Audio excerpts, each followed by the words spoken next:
अगर regular field visit करें, monitoring करें, चेकिंग करें, इंस्पेक्शन करें, इंस्पेक्शन नोट बनाएं और उसके आधार पर कार्रवाई करें, इसका कोई विकल्प नहीं है। इसके भी प्रावधान है और मापदंड तय किए गए हैं कि जिला कलेक्टर, डीपीसी कितना दिन महीने में कितने कार्य देखेंगे, प्रोग्राम ऑफिसर कितने कार्य देखेंगे, इंजीनियर्स कितने कार्य देखेंगे। तो ये सारे प्रावधान किए गए। ये योजना एक ऐसी योजना है जिसमें विभिन्न विभागों के साथ समन्वय स्थापित करके प्रोडक्टिव वर्क्स लेने के भी प्रावधान किया है। आपने सुना होगा कन्वर्जेंस स्कीम एक के तहत दूसरे डिपार्टमेंट के साथ हम कन्वर्ज करके आपस में मिल के हम जो है एसेट्स का निर्माण कर सकते हैं, परिसंपत्तियों का निर्माण कर सकते हैं, परमानेंट एसेट क्रिएट कर सकते हैं। जैसे कि फिशरी डिपार्टमेंट के साथ हम कन्वर्ज कर सकते हैं। नरेगा से आप तालाब बनाइए और फिशरी डिपार्टमेंट से आप जो है फिश के अंडे या छोटे फिश तालाब में छोड़ के आप लोगों के आर्थिक स्थिति को आप बदल सकते हैं। वाटरशेड डिपार्टमेंट के साथ कन्वर्जेंस करके आप पूरे एरिया का एक एक माइक्रो वाटरशेड का होलिस्टिक डेवलपमेंट कर सकते हैं। खासकर वाटरशेड के साथ कन्वर्जेंस, इससे बहुत ज्यादा फायदा आने की संभावना है। वाटरशेड के जितनी गतिविधियां हैं, ऑलमोस्ट सभी गतिविधियां 90% गतिविधियां नरेगा में परमिसिबल है। वाटरशेड में अपर रिज में ट्रेंचेस बनते हैं, स्टैगर्ड ट्रेंचेस। गली प्लगिंग के लिए loose boulder check dams, LSCD structure, मिट्टी के डैम, एनीकट्स बनाए जाते हैं, उसका भी प्रावधान। ट्रेंचेस खोदने का प्रावधान है नरेगा में। आप वाटरशेड के लिए आप एफोरेस्टेशन के कार्य लेते हैं, उसका भी प्रावधान। आप पास्चर डेवलप करते हैं, उसका भी प्रावधान है। आप जो है वुमेन सेल्फ हेल्प ग्रुप बना सकते हैं, जो ट्रेनिंग हेड में नरेगा से वो भी आप ले सकते हैं कैपेसिटी बिल्डिंग के लिए। तो मेरा कहने का मतलब है, और जो चीज आप नहीं ले सकते वो आप वाटरशेड की स्कीम से, उसके फंड से आप डवटेल करिए, आप कन्वर्जेंस करिए। तो नरेगा का पैसा और वाटरशेड के पैसा को अगर कन्वर्ज करके सही उपयोग किया जाए तो गांव के ग्रामीण परिवेश में की आर्थिक स्थिति में आमूलचूल परिवर्तन आ सकता है। वाटर टेबल रिचार्ज होगा, पानी की उपलब्धता होगी, because watershed is a fulcrum, it's the most important unit of development of land and water, of soil conservation, land conservation, water conservation का सबसे महत्वपूर्ण योजना। तो वो भी नरेगा के साथ आप कन्वर्ज करके आप पूरे वाटरशेड को ट्रीट कर सकते हैं, जिससे जलस्तर बढ़ेगा, कुओं में सेज आएगा, लोग एक फसल की जगह 2 फसल 3 फसल लेंगे, लोगों के खेतों की प्रोडक्टिविटी बढ़ेगी, बंडिंग होगी, लैंड लेवलिंग होगी। ये सारे वाटरशेड की गतिविधियां नरेगा में ले सकते हैं। खासकर SC, ST, BPL, IAY beneficiary, small and marginal farmer के सारे खेत आप ट्रीट कर सकते हैं, जो वाटरशेड एक्टिविटी का एक अभिन्न अंग है।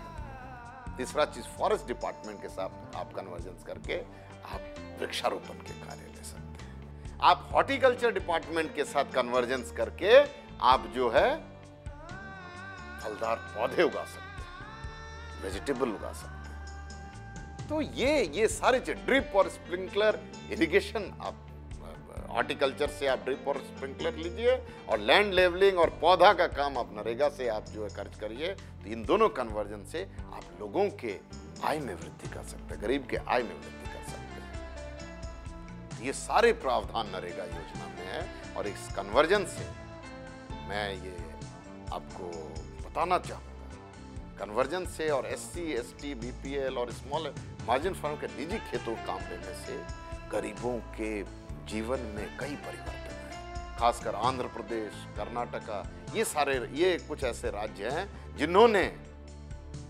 इंडिविजुअल कैटेगरी और कन्वर्जेंस में काफी अच्छे कार्य किए।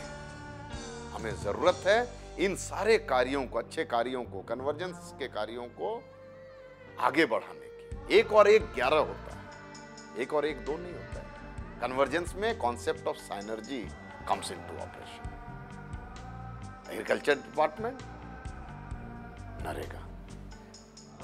Horticulture department, NREGA. Watershed department, NREGA. एक और एक 11 हो सकता है. तो ये एक ऐसी योजना है जिसमें इतना स्कोप है. आप सारे इंपॉर्टेंट कार्य जो है आप ले सकते हैं जिसमें उस गरीब के स्थिति बदल सकती है, उसके खेतों के पैदावार बढ़ेंगे, उसके जो है, और हमारे पास उदाहरण आ रहे हैं. स्टडीज कई जगह हमने स्टडीज कराए, ऐसे उदाहरण आ रहे हैं. और एक बहुत महत्वपूर्ण बात मैं बताना चाहूंगा इस योजना से, क्योंकि उस गरीब व्यक्ति को उसी के गांव में काम मिल रहा है, उसका पलायन रुका है. पहले वो दूसरे प्रदेश में जाके काम करने जाता था, दूसरे राज्यों में काम करने जाता था. ये स्टडीज ने ये प्रूव किया है कि लोग अब अपने जगह रुक के काम करना चाहते हैं. अपने गांव में काम मिल रहा है, अपने गांव में, और अपने गांव में रुक के काम करने में उनका जो माइग्रेशन रुकने से वो अपने परिवार के साथ भी ज्यादा समय दे पाता है, जो बच्चों की परवरिश के लिए बहुत इंपॉर्टेंट है, उस फैमिली के लिए बहुत important. So these are the tangible benefits which we are getting from an knowledge. तो ये जो योजना है, इस योजना का वाकई इस पूरे देश में एक रिवॉल्यूशन की तरह ले आया. उस गरीब को बार्गेनिंग पावर दिया. याद करिए नरेगा के पहले के दिन, जब गांव का बड़ा किसान उस गरीब को कहता था 35 रुपये में आना है तो आओ, नहीं तो जाओ. सबसे बड़ी उपलब्धि नरेगा की कि आज वह गरीब उस बड़े किसान से कहता है कि 100 रुपया दो, 150 रुपया दो तो मैं आऊंगा, नहीं तो नरेगा में चला जाऊंगा. तो उस गरीब को बार्गेनिंग पावर मिला है. फर्स्ट टाइम स्वतंत्र भारत के रूरल इकोनॉमी को गरीब जो है डिक्टेट कर रहा है. वेज रेट वह तय कर रहा है. तो उसको एक जो है बहुत बड़ा संबल मिला है. न केवल उसके जीवन में परिवर्तन आया, बल्कि नरेगा में लिए गए विभिन्न कार्यों से जो परिसंपत्तियों का निर्माण हो रहा है, जिससे जलस्तर बढ़ रहे हैं, जिससे इरिगेशन के कार्य हो रहे हैं, जिसके कारण वो 1 से 2 फसल ले रहा है, जिसके चलते पैदावार बढ़ रहा है. तो रोजगार भी उसको मिल रहा है, उसको हक भी मिला है, उसको अधिकार मिले हैं, उसको जो है पैदावार बढ़ा है, उसकी जो है आर्थिक स्थिति बेहतर हुई है, और सबसे इंपॉर्टेंट चीज है उस व्यक्ति का जो है उसका मान बढ़ा. इतनी बड़ी महत्वपूर्ण योजना के लिए हजारों कर्मचारी लगे हुए, हजारों जनप्रतिनिधि लगे हुए, सरपंच साहिबान लगे हुए, मेट लगे हुए, इंजीनियर्स लगे हुए, कलेक्टर लगे हुए, प्रोग्राम ऑफिसर लगे हुए, काउंसिल के मेंबर्स लगे हुए, भारत सरकार के अधिकारी, सेक्रेटरी. इस योजना को सफल बनाने के लिए इन सभी का बहुत ज्यादा योगदान है. और मैं इन सभी से एक बार पुनः आह्वान करना चाहूंगा, चूंकि एक ऐसी योजना आई है भारतवर्ष में जिसमें गरीब